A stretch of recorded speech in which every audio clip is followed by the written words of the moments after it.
Hello, my friends, and welcome to Tatiana's Coaching. My name is Tatiana, and I am your life coach. I am here to help you find your purpose, identify your true dreams and desires, and help you build a life that excites you, the life that you can say, I love you life. And the first time I said it in Bali, it made me cry because I was so overwhelmed with the joy that I did love my life finally. And I want you all to experience it. So please reach out to me. My first consultation is absolutely free, and we can identify where you feel stuck, what's no longer working, what you truly need and want, and get you there. So you can say, I love you life. And I want to have more people who can say that honestly and have butterflies in their heart.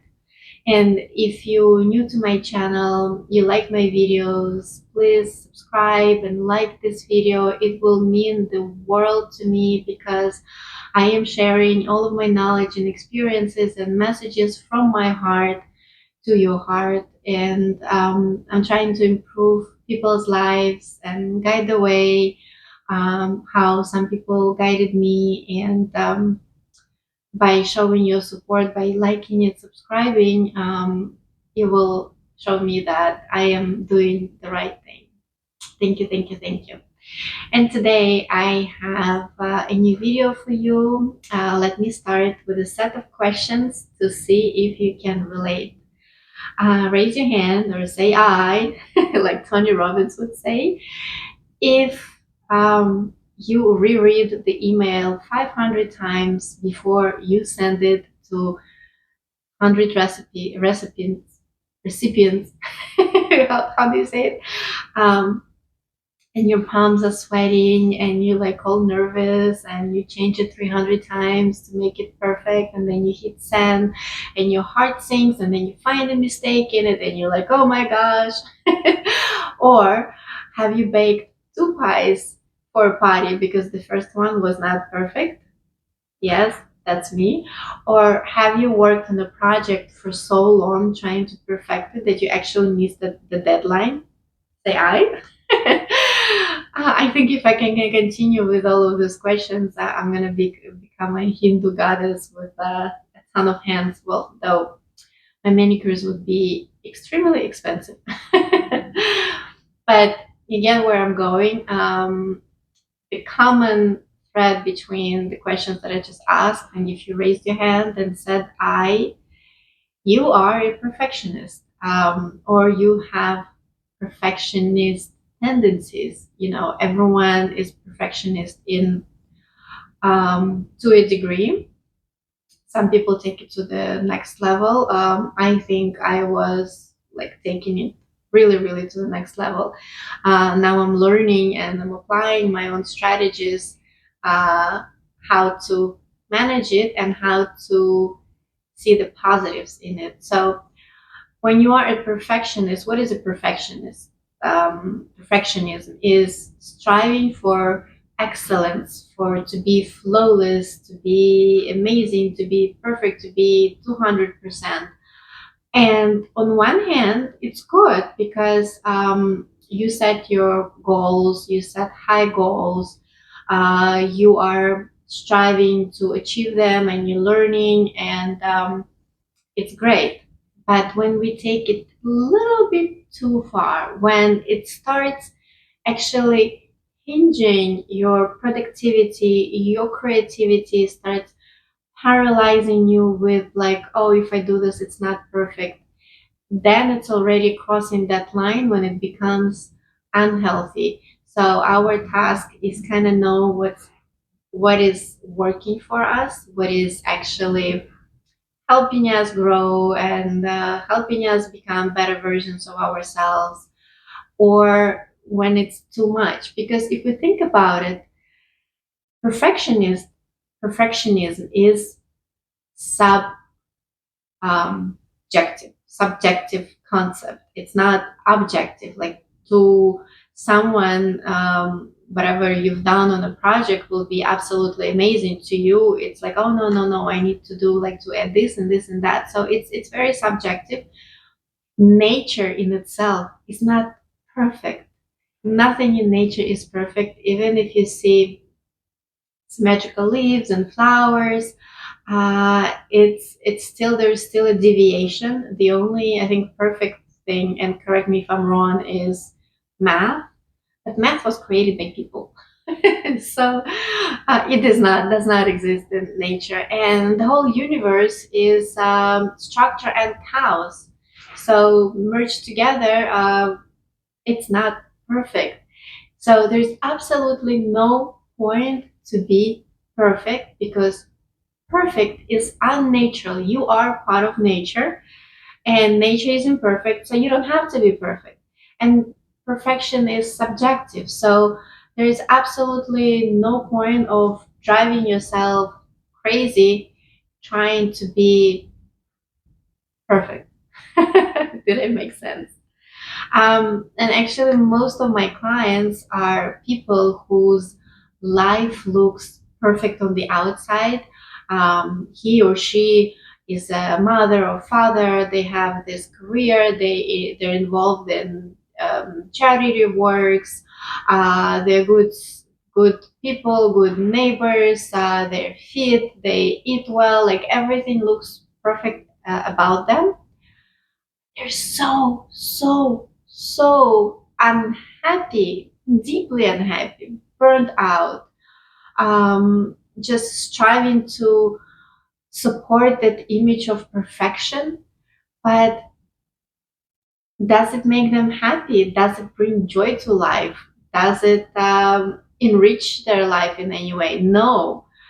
The only good thing is that people who look at them will be like, wow, they're so perfect, they're so amazing. And this is um, supported by social media, by contemporary society right now, that you have to be it all, do it all, and like it's so great. No, it's not great. What's great is when you have joy in your life, when you love what you do, when you have free time to spend with your friends, when you are dying, you can say, I lived my life so imperfectly, but I loved it. I loved every moment of it. So I wish you all to feel that, not, oh my God, I lived my life so perfectly and it was so boring and I was always burnt out and I was dead before I'm dead. So we don't want that, right? And so this channel is kind of my diary, and I am telling you things that are important for me. And I have been struggling with perfection, as I said before, for so long, and I'm still struggling. And it stops me from a lot of things. Sometimes even personal relationships, when we are so trying to be so perfect, so ideal, that when you are actually going into a relationship, you have to show who you truly are. And a lot of people avoid that at all costs. And I did as well, because someone will see that I'm not perfect. I have flaws, I have shadow parts, I have skeletons. And oh my God, like someone is going to see it. But you know what? When someone sees it and they say, oh, this is not that scary, or, well, maybe like we can change this, I'll help you. And it's so beautiful. It's such a beautiful feeling. Um, so if you struggle with perfectionism in your personal life, in your professional life, um, in any area of your life, just listen closely. I will give you the strategies to override it, to still be that perfect and ideal, uh, subjectively person in our mind, but also allow ourselves not to always be that. Still have high goals, high achievements, but also allow ourselves to enjoy our lives. Okay, so let's go. So where does perfection originate? One of the places it comes from, of course, our childhood. If your love was always conditional, if your parents or your caretakers expressed love only when you had some sort of achievements, so everything was conditional, and obviously you will be striving to be perfect in order to deserve that love. It happened to me. I was always, if I get a B, it was like, so why not an A? If I get an A, it was like, okay, so not good, not excellent.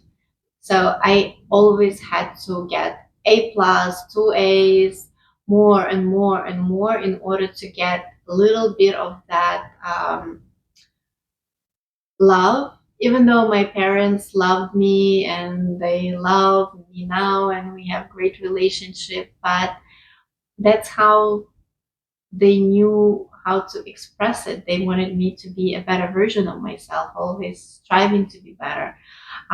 So I was conditioned, and a lot of us are like that. And now when we start growing up, we see society where achievements are celebrated and we praised for achievements, but if we do something bad, if we fail, it's always, oh, how could you do this, and you're not good enough. And also, as always, even if society does not tell you that in your face, you are your own worst critic. And that's absolutely terrible how we do it to ourselves. Like if we fail, we call perfectionists, call themselves names, and you're so stupid, and how could you do this? But then if you think about it, if your friend fails, would you say those things to your friend? Absolutely not. So have compassion to yourself. Failing is good. I'll have another video on failing, and you'll see how failing is amazing, and you will be looking to fail. That's how amazing it is, and it should be taught in school. And unfortunately, in current system, at least when I was growing up, every failure was shamed, publicly shamed. So there is a natural tendency, of course, to avoid any failures and always be perfect. Social media, as I mentioned before, portrays this perfections and successful successes, and everything is so amazing. And no one is showing the real life. And the real life is completely different. It's filled with ups and downs, but we like totally neglect, disregard the downs and just concentrate on the ups, which is wrong because life is not just about being here, it's about being here, being here, then being there again. And that's the beauty of it. Otherwise, it's boring, right? So, how can we overcome this perfectionism? How can we find this balance of striving to be better, to achieve goals, to achieve your dreams, to grow, and at the same time, not uh, kill ourselves over it, at the same time, have a balance, at the same time, enjoy the creativity process and enjoy the failures, and um, not being mean to ourselves when we are not as we expected to be. So here are a few strategies that I personally use, and I hope you find them helpful as well. So how do we cope with perfectionism? How can we use perfectionism to our advantage? How can we have the balance and not cross this thin line between being achievers, setting high goals, working hard towards our goals and dreams, become better versions of ourselves and grow, while enjoying the balanced life and creativity and productivity, and not crossing to the other side where it hinders our productivity and creativity, and fills us with fear of making a mistake and paralyzes our actions, and we're always living in that not good enough um, scenario. So how do we do it? I'm going to share a few strategies that I personally use, and they help me rewire my brain to be okay with not being perfect. So number one is accept good enough. You've done the project, you think it's not perfect, but you're limited on time. You don't want to spend more time on it. It's not that important, or it's important, but you've done all you could. Just let it go. Accept good enough. This is good enough for this area. I've done my best, even though you think you could do like much more better, but just say it's good enough for me. And good enough people actually live happier lives than perfectionists. Set time limits for tasks. Sometimes we approximately know how long it's going to take us. So set that time limit, and when you're done, you're done. That's it. Like, time is up. What you've done is enough. It's good enough. Also, prioritize your task, because on some tasks you want to have more than good enough. On some tasks, it's okay to have just good enough, or just like whatever. I did something. It's okay. It's life. So just know your prioritizations, because when we treat everything with utmost importance, I have to be perfect here and here, and bake perfect pies, and have like perfect balloons for party, and this and that, then also finish the project, and also be a good mom, and also work out. You can't. You have to identify what is most important for you right now, and those values may change day by day or year by year, but it's important to know what is important right now at this moment and treat it with that respect. um, Embracing mistakes as opportunities to learn. Very often when we make mistake, we say negative things to ourselves, and we think we are complete failures. We see the world as black and white. If I've done good, it's perfect. I'm amazing. If I made a mistake, oh my god, I'm a complete failure. I'm horrible. Then it starts affecting your self-esteem. So don't do that. Perfectionists do have black and white vision, and it takes us nowhere. Life, as you can see, is filled with many beautiful colors. It's not just black and white. So if you make a mistake, of course, it doesn't feel good, but say that it's a process of learning. Because if you think about scientists and prominent people, a lot of discoveries were made by mistake. A lot of inventions in the end became those inventions, but there was like version 1, 2, 3, 4, 5, 6, 7, 8, 9, like hundreds of versions before that final version, the perfect version for that year or that day emerged. Um, so yeah, mistakes are there to teach us something. Mistakes are there to sponsor our growth. That's all. It's You can only learn from mistake. There's absolutely no point of stressing over it unless you can correct it.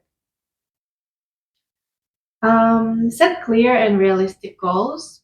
As perfectionists, we want to have it all and be perfect everywhere, but we only have 24 hours in a day, and we only have so much physical resources as well.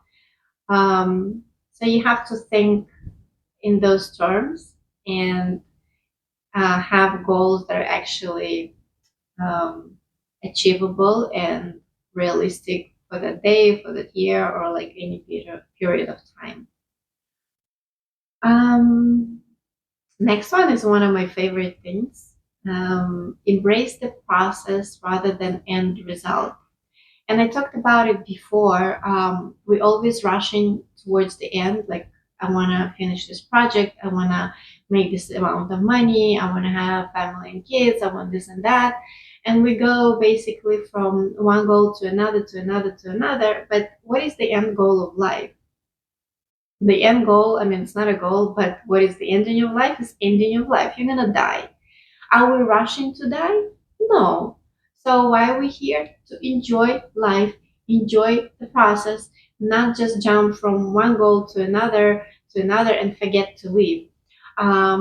Imagine that you're going from point A to point B, and you can do it two ways. You can just rush and be stressed and go over mountains and break your car, and you will end up at point B like all tired, exhausted, sleep deprived. You haven't even seen where you were driving. You just thought about like being in point B. How you feel in point B? You feel exhausted. You feel low in energy, you feel dissatisfied. The only thing that makes you happy is that you did make it to point B. You're gonna be happy for exactly 5 minutes because then you're gonna set a new goal and you're gonna rush there again. But isn't it much nicer when you get in your car, you drive, you see the sunset, you stop at the sunset, you enjoy the sunset. Then next morning you have a cup of coffee on the way with your friends or your loved ones. And then you go hiking and you do something along the way and then you end up in point B happy, energized. You're so happy you got to point B and you're so happy that you really, really enjoyed the road getting to point B. You live, and the purpose of our life is to live life, not to rush through it, to jump through it from goal to goal, forgetting why we do it. We're here to live and enjoy life. Just remember that.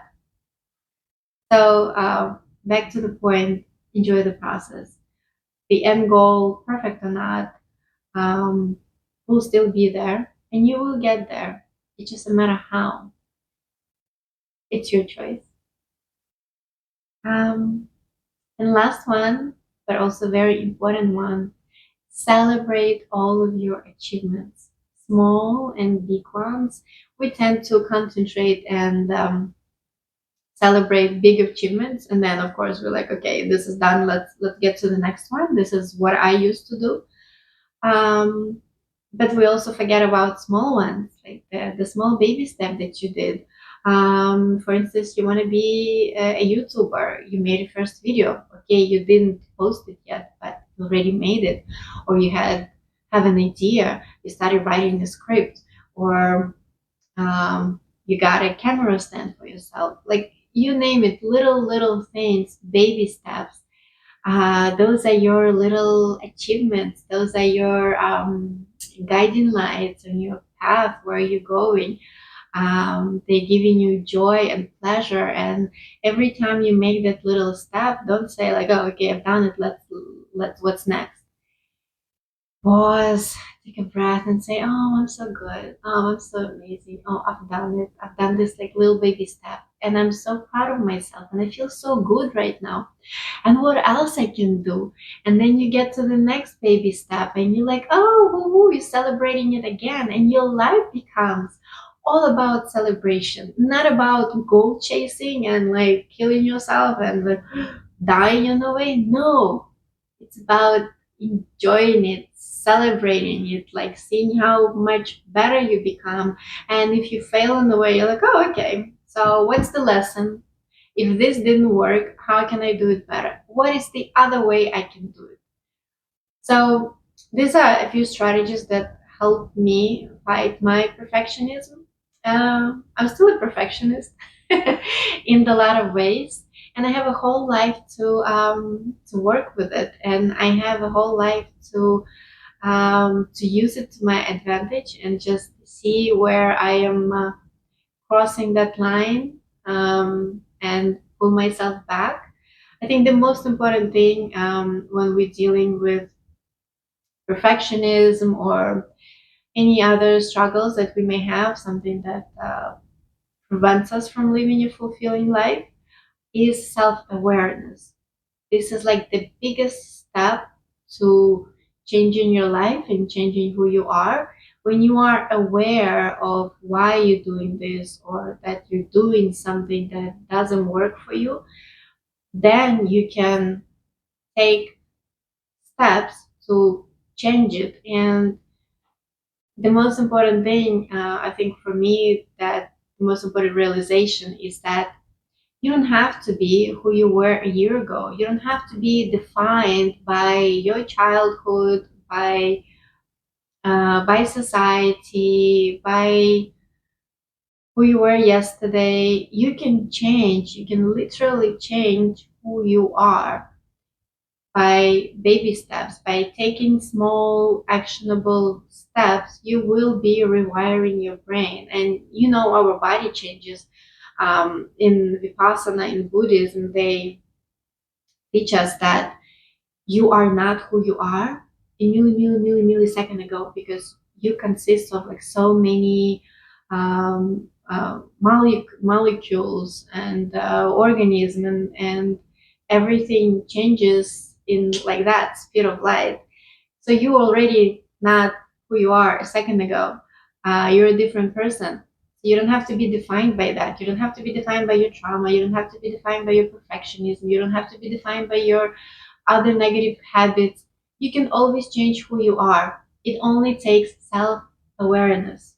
I don't know how I got from topic of perfectionism to self awareness, but I guess the first step to working on your perfectionism is being aware that you have it, catching yourself and changing yourself.